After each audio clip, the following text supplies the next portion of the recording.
السلام عليكم، ازيكم؟ عاملين ايه؟ يا رب تكونوا بخير. صلوا على النبي عليه افضل الصلاه والسلام. ان شاء الله النهارده هنعمل مع بعض فراخ محشيه، وكمان هنسويها في الفرن على طول من غير ولا سلق بقى ولا ايه وجع دماغ. تعالوا نشوف هنعملها ازاي مع بعض. اتمنى طبعا لو انتوا جداد عندي في القناه اشتركوا فيها وفعلوا الجرس عشان كل ما انزل فيديو ان شاء الله تتفرجوا عليه. وكمان هنعملها بالرز البني زي ما انتوا شايفين كده، يكون طعمها حلو جدا ان شاء الله، هتعجبكم قوي لما تجربوها. تعالوا بقى نقول بسم الله ونشوف المقادير بتاعتنا. اول حاجه عندي بقى الفرخه، غسلها كويس جدا ونقعيها من بالليل كده في محلول النقع علشان يشد اي دم يكون موجود في الفراخ، وبالذات اللي بيكون موجود في العظم، عشان احنا هنحشي الفرخه بتاعتنا فمش عايزه اي حاجه تزفر الرز بتاعنا. تمام كده. نقعتها بقى في ميه وسكر وملح وعصير ليمونه، وكمان بحط ورق لورا وعشان يشد اي زفاره بتكون موجوده. التتبيله بتاعتنا بقى بسيطه جدا، هي معلقه كبيره ممسوحه من الملح، نص معلقه من الفلفل الاسمر والسبع بهارات والبابريكا، وربع معلقه صغيره من السكر، وربع معلقه من الزعتر، وهحط عليهم كمان 3 معالق كبار مليانين من الزيت. الزيت بيدي لمعه حلوه جدا للمشويات عموما.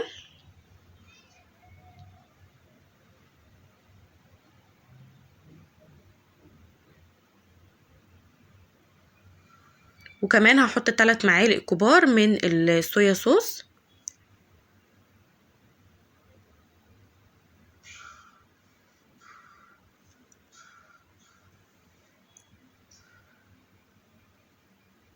حط 3 معالق كده مليانين علشان نتبل الفرخه بتاعتنا ويكون شكلها حلو كده زي ما شفتوها في الاول.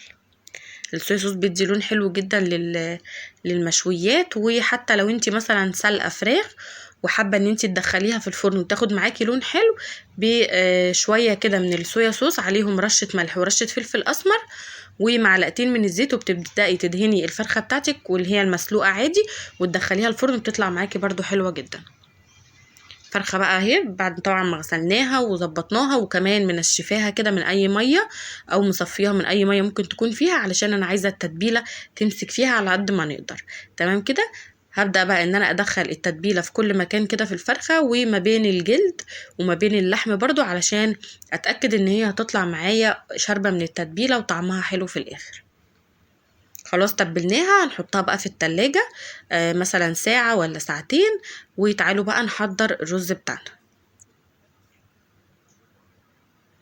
سبت كمان معلقة من التتبيلة هتشوفوها دلوقتي علشان هنستخدمها بعد كده، وهزود عليها حوالي برضو معلقة عشان بعد كده هندهن الفراخ مرة قبل ما تدخل فوق الفرن، وبعد كده مرة كمان لما نبقى نفتح عليها الكيس الحراري.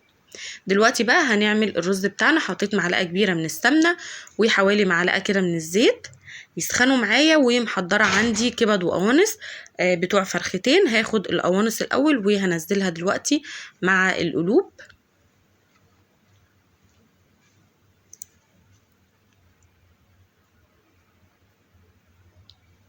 بعد ما السمنة سخنت معايا كويس نزلت بقى القوانص كده.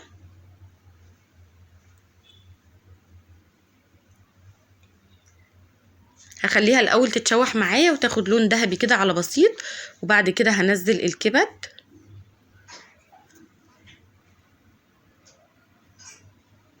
هضيف لها دلوقتي عود كده من القرفه، عشان اول ما بضيفه مع السمنه كده في السخونيه بيبدا ان هو يطلع ريحته. لو كان عندي متوفر قرفه بودر كنت هحطها عادي مع الرز بعد كده. بعد ما قلبتهم بقى وغيروا لونهم كده، محضره عندي كده بصلايه كبيره وحبايه من الفلفل وحته صغيره من الفلفل الحامي، يعني بتدي تست بسيط كده. وهنزلهم بقى واسيبهم يستووا مع بعض كويس.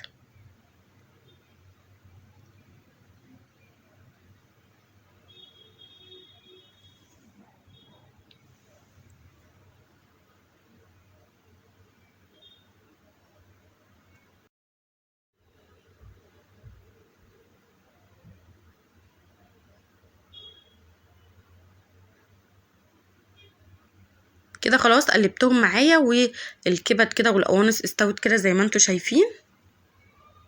هجيب بقى الرز، دول كوبايتين كده من الرز غسلاهم بس،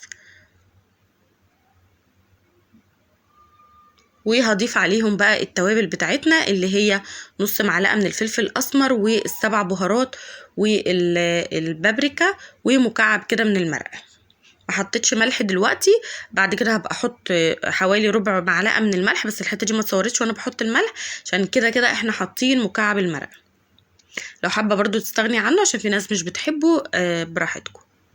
هفضل بقى اشوح في الرز كده مع التوابل، مع الكبد والقوانص، مع البصل، وهحط له كمان حوالي معلقه كبيره كده من برضو الصويا صوص عشان بتدي لون حلو قوي للرز، وبتخليه ياخد اللون اللي هو اللون البني. طب لو ما عندكيش اصلا صويا صوص ومش عايزه تحطيها، هتخلي البصلايه بتاعه الكبد والقوانص هتخليها تاخد اللون البني تتكرمل معانا، هتدينا برضو نفس النتيجه تمام. لكن انا ما خليتهاش تاخد لون، انا بس خليتها اصفرت مع الكبد والقوانص. دلوقتي بعد ما شوحتهم طبعا كويس جدا، نزلت عليهم بقى بالميه، يعني بغطي الرز بحاجه بسيطه خالص، بعمل حساب برضو ان الكبد والقوانص مش هتشرب ميه معايا.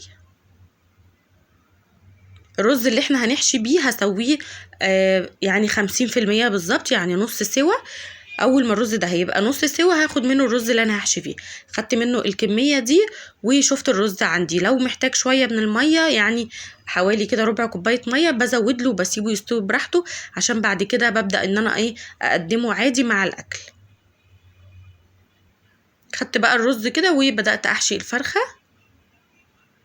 انا مش هحشيها كتير من تحت الجلد، يعني انتوا براحتكم بقى.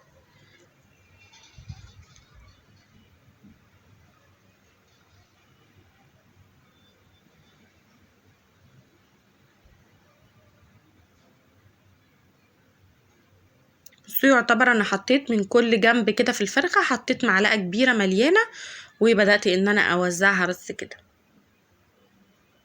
طبعا كل واحد براحتكم يعني حسب ذوقكم.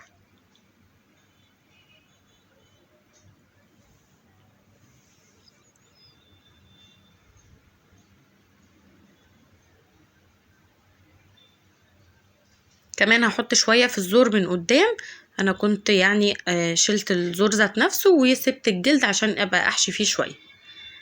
بعد كده هكتف بقى الفرخه. بصوا الرجل دي كان فيها كسر كده، ما كانتش راضيه تدخل يعني تتكتف معايا، فحطيت بقى الرجل التانية وقفلتها كده بس. وكان في برضو معلقه رز حطيتها زي ما قلت لكم كده في الزور من قدام. بصوا هنا بقى جبت خله من بتاعه الاسنان وقفلت بيها كده من قدام، وقفلت برضو كده من ورا علشان برضو يكون شكلها حلو. بس هي في الاخر الصراحه فتحت معايا لان الفرخه لما دخلت النار والجلد بدأ ان هو زي ينكمش يعني كده ففكت.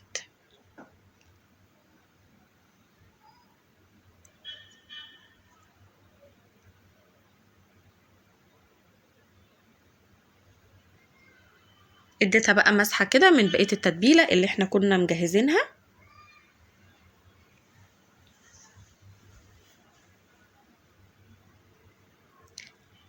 دي الاكياس اللي انا بستخدمها للفرن، الكياس دي حلوه جدا بنسويها مش بتاخد وقت. حابه تعملي في الكيس زي ما انا هعمل، انا بصوا حطيت فيه معلقه من الدقيق ورجيته كده وهدخل جواه الفرخه. لو متوفر عندك اعملي في الكيس الحراري، لو مش متوفر يبقى هتحطي الفرخه بتاعتك على الشبكه وتحتيها الصينيه، وهتبداي ان انت تغطيها بورق الزبده، وبعد كده هتغطيها بالورق الفويل، وبرده هتستوي معاكي وهتبقى زي الفل.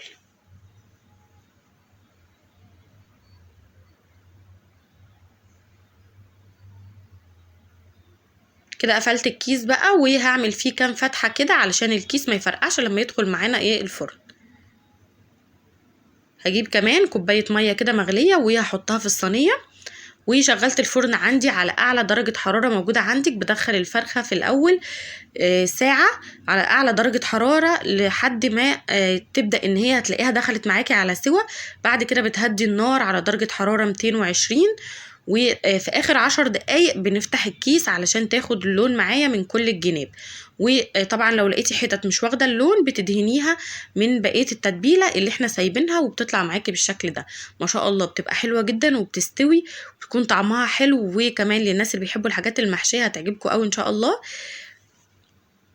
بصوا كان شكلها قمر ازاي، جربوها بقى ان شاء الله هتعجبكم. طبعا لو عجبكم الفيديو ما تنسوش لايك وشير، ومع السلامه اشوفكم على خير ان شاء الله في فيديو جديد.